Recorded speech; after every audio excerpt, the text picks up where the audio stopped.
Ardashir Sudyay.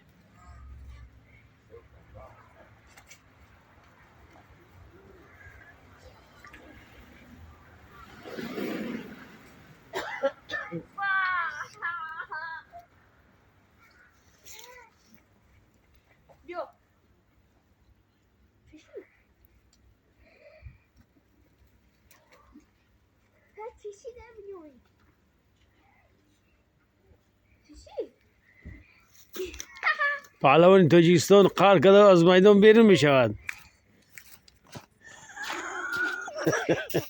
خب پهلوان دیگری در میدان می ایستد. سعودیه چی میگوید؟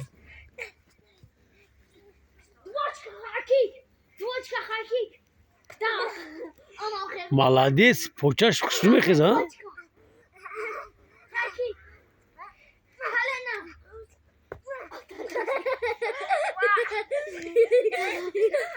رفتیم بهترین نیما اردشیر شریفو بیا خیلی دوای بیاین هر دو در میدان بیرون شود. بیای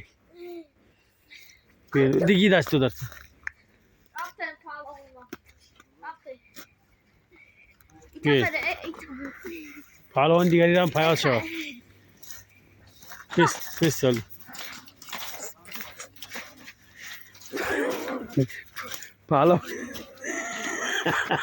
پهلوان دیگری هم پیاز شد.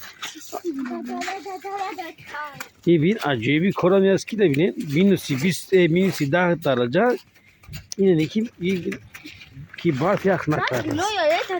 عجیب یک حالتی طبیعی.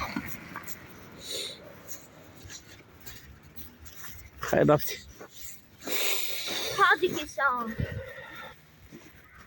سیر شبانه با همین سیاحتی کوتاهی ما به انجام میرسد. ما البته مایده رو پیش بگیریم سوی خانه.